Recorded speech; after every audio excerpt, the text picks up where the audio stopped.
নমস্কার বন্ধুরা, আপনি যদি ভারতের বৃহত্তম সরকারি ব্যাংক স্টেট ব্যাংক অফ ইন্ডিয়ার একজন গ্রাহক হয়ে থাকেন, তাহলে আপনার জন্য অবশ্যই খারাপ খবর। খারাপ খবর এই কারণেই বলছি, কারণ স্টেট ব্যাংক গত 2 মাসে বারবার সুদের হার কমাচ্ছে এবং এবারে 30 দিনের মধ্যেই দ্বিতীয়বার সুদের হার কমালো এবং এখানে আর একটা দুটো মেয়াদ নয়, সমস্ত মেয়াদে সুদের হার কমানো হয়েছে। তো আজকে আমরা আপনার সঙ্গে আলোচনা করব যে আপনি যদি এখন স্টেট ব্যাংকে ফিক্সড ডিপোজিট করতে চান, সে নবীন হোক বা প্রবীণ গ্রাহক হোক, সবার জন্য নতুন সুদের হার কত দিয়েছে এই সুদের হার কমানোর পরে, এবং সর্বোচ্চ সুদ আমরা সবসময় জন্য খোঁজার চেষ্টা করি। সেই ক্ষেত্রে স্টেট ব্যাংক অফ ইন্ডিয়ার যে নতুন সুদের হারটা দিয়েছে সেখানে সর্বোচ্চ সুদটা কোথায় পাবেন, কারণ নবীন এবং প্রবীণ ব্যক্তিদের মেয়াদ নির্বাচনের উপর নির্ভর করবে কোথায় সর্বোচ্চ সুদ পাবেন। তো দেখুন, এখানে যে আমরা সুদের যে টেবিলটা তৈরি করি, মোটামুটি আমরা সবসময় এইরকমই টেবিল তৈরি করে থাকি। আমানতের মেয়াদ কতদিন, যেমন ফিক্সড ডিপোজিট, সাধারণ গ্রাহক এবং প্রবীণ গ্রাহক। তো এবার দেখুন, 7 দিন থেকে 45 দিন সাধারণ গ্রাহকদের জন্য 3 টাকা 30, প্রবীণ গ্রাহকদের জন্য 3 টাকা 80। এখানে সবার জন্য সুদের হার 20 পয়সা কমেছে। 46 দিন থেকে 179 দিন সাধারণ গ্রাহকদের জন্য 5 টাকা 30, প্রবীণ গ্রাহকদের জন্য 5 টাকা 80, 20 পয়সা সবার জন্য সুদের হার কমেছে। 180 দিন থেকে 210 দিন সাধারণ গ্রাহকদের জন্য 6 টাকা 5, প্রবীণ গ্রাহকদের জন্য 6 টাকা 55, সবার জন্য সুদের হার 20 পয়সা কমেছে। এখানে একটা বিষয় অবশ্যই খেয়াল রাখবেন, এই যে নতুন সুদের হারগুলো দেওয়া হচ্ছে সবই কিন্তু শতকরাতে এবং বাৎসরিক। এবার আসি 211 দিন থেকে 1 বছরে কম সাধারণ গ্রাহকদের জন্য 6 টাকা 30, প্রবীণ গ্রাহকদের জন্য 6 টাকা 80।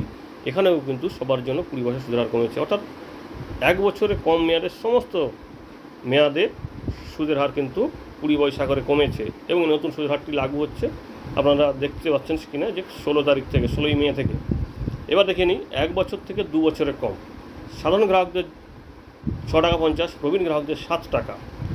এখানে সবার জন্য কিন্তু 20 পয়সা সুদের হার কমেছে। 2 বছর থেকে 3 বছরের কম সাধারণ গ্রাহকদের জন্য 6 টাকা 70, প্রবীণ গ্রাহকদের জন্য 7 টাকা 20। 3 বছর থেকে 5 বছরের কম সাধারণ গ্রাহকদের জন্য 6 টাকা 65, 6 টাকা 55 এবং প্রবীণ গ্রাহকদের জন্য 7 টাকা 5। এখানেও 20 পয়সা সবার জন্য সুদের হার কমেছে। এখানে একটা বিষয় খেয়াল করে দেখুন, সাধারণ গ্রাহকদের জন্য 6 টাকা 55, প্রবীণ গ্রাহকদের জন্য 7 টাকা 5, কিন্তু 5 বছরের কম এই সুদের হারটি দেওয়া হয়েছে 20 পয়সা কমিয়ে। কিন্তু যখনই আপনার 5 বছর মেয়াদে করে ফেলবেন, তখন দেখতে পাবেন সাধারণ গ্রাহকদের সুদের হার কিন্তু আরও কমে গেল। অর্থাৎ 5 বছর হয়ে যাওয়ার সঙ্গে সঙ্গে দেখুন সাধারণ গ্রাহকদের হচ্ছে 6 টাকা 30 আর প্রবীণ গ্রাহকদের হচ্ছে 7 টাকা 30। অর্থাৎ সাধারণ গ্রাহকরা 5 বছরের কম করলে লাভ পাবেন, 6 টাকা 55 সুদের হার পাবেন, আর প্রবীণ গ্রাহকরা 5 বছর মেয়াদের করলে বেশি পাবেন, কারণ দেখুন সেক্ষেত্রে 7 টাকা 30 পাবেন। এখানে একটা বিষয় খেয়াল করে রাখবেন, 5 বছর বা 10 বছর যে মেয়াদটা দেওয়া হয়েছে, এখানে সমস্ত সুদের হারটি কিন্তু SBI উইকেয়ার ধরে নিয়ে, অর্থাৎ 50 পয়সা অতিরিক্ত সুদের হার ধরে নিয়েই কিন্তু এই সুদের হারটি দেওয়া হয়েছে। অর্থাৎ এখানে প্রবীণ গ্রাহকরা অবশ্যই 5 বছর মেয়াদের করবেন, আর সাধারণ গ্রাহক অর্থাৎ যে সমস্ত গ্রাহকদের বয়স 60 বছরের কম, সে সমস্ত গ্রাহকরা অবশ্যই 5 বছরের কম করবেন, কারণ 5 বছর মেয়াদের করলে সুদের হার কিন্তু 25 পয়সা কম পাবেন। তো এই বিষয়টি অবশ্যই খেয়াল করে সুদের হারগুলি মেয়াদগুলি নির্বাচন করবেন। এবং এখানটা দেখুন, এক্ষেত্রেও কিন্তু 20 পয়সা সুদের হার কমেছে। অর্থাৎ সমস্ত মেয়াদে সুদের হার স্টেট ব্যাংকের পক্ষ থেকে কমানো হয়েছে। তো এই অনুযায়ী কিন্তু আমরা ক্যালকুলেটরটি করব, কারণ সাধারণ গ্রাহকদের জন্য আমরা 55 মাসের 59 মাসের দেখাবো, আর প্রবীণ গ্রাহকদের জন্য 5 বছরের দেখাবো। তো দেখুন, 1 লক্ষ টাকা যদি আপনি ইনভেস্ট করেন সেই নতুন সুদের হার, অর্থাৎ এই কমে যাওয়া সুদের হারে কত টাকা পাবেন। সাধারণ গ্রাহক হলে পাবেন 1 বছরে পাবেন 1,06,660 টাকা, অর্থাৎ 6,660 টাকা সুদ বাবদ পাবেন। 60 বছর বা তার বেশি বয়সী গ্রাহকরা 1,07,185 টাকা পাবেন 1 লক্ষ টাকাতে এবং 1 বছরের জন্য।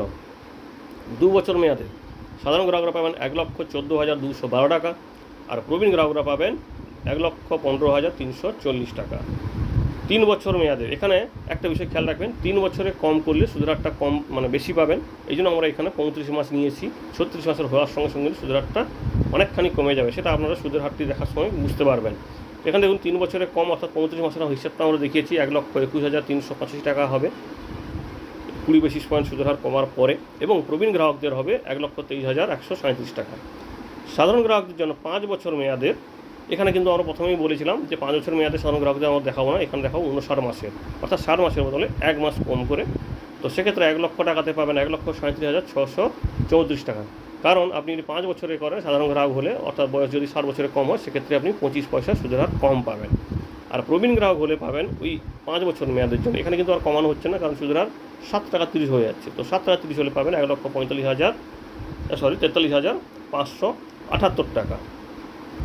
কিন্তু 10 বছর মেয়াদের হলে সাধারণ গ্রাহক পাবেন 1,86,841 টাকা। আর প্রবীণ গ্রাহক হলে পাবেন 2,06,146 টাকা, অর্থাৎ 1,06,146 টাকা। অর্থাৎ এখনও 10 বছরের জন্য যদি ফিক্সড ডিপোজিট করেন প্রবীণ গ্রাহকরা স্টেট ব্যাংকে, তাহলেও কিন্তু আপনার টাকাটা দ্বিগুণ হবে। তো এই বিষয়টা অবশ্যই খেয়াল রাখবেন। এছাড়া এদের কয়েকটি তথ্য আপনার সঙ্গে শেয়ার করা আছে। আর একটি যে এদের সুদ মানে ফিক্সড ডিপোজিট আছে, যেটাকে বলা হয় এসবিআই নন কলযোগ্য টার্ম ডিপোজিট, অর্থাৎ এখান থেকে আপনি লোন নিতে পারবেন না। এখানটায় সবার জন্য 30 পয়সা সুদের হার বেশি পাবেন। এটা কিন্তু 1 কোটি টাকার বেশি হলে।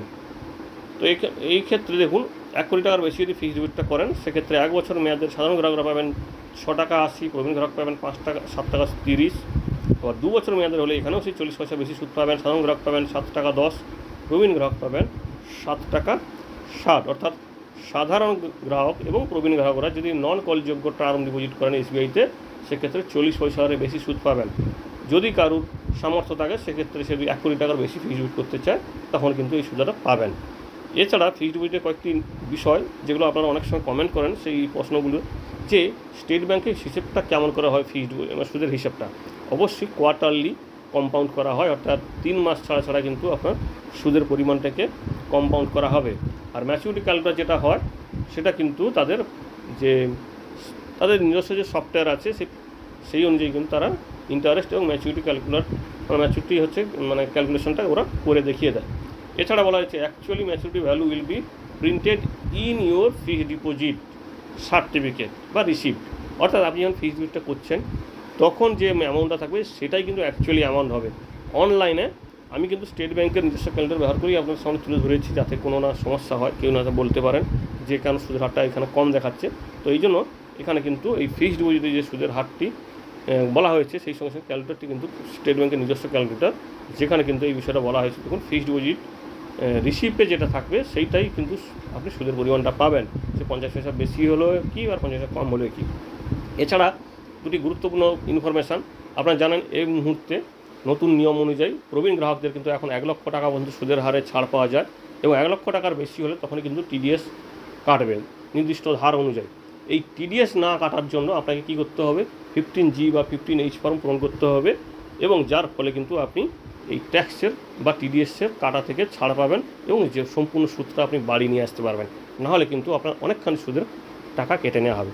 তো স্টেট ব্যাংকের এই যে নতুন সুদের হার এতখানি কমলো, তো এটা নিয়ে আপনার কী মতামত অবশ্যই জানাবেন। এবং সেই সঙ্গে আমাদের চ্যানেলটি যদি ভালো লাগে, তথ্যগুলি ভালো লাগে বা আপনার সামান্য উপকার লাগে, অবশ্যই ভিডিওটি কমেন্ট করে এবং আমাদের চ্যানেলটি সাবস্ক্রাইব করে উপকৃত করবেন। ধন্যবাদ।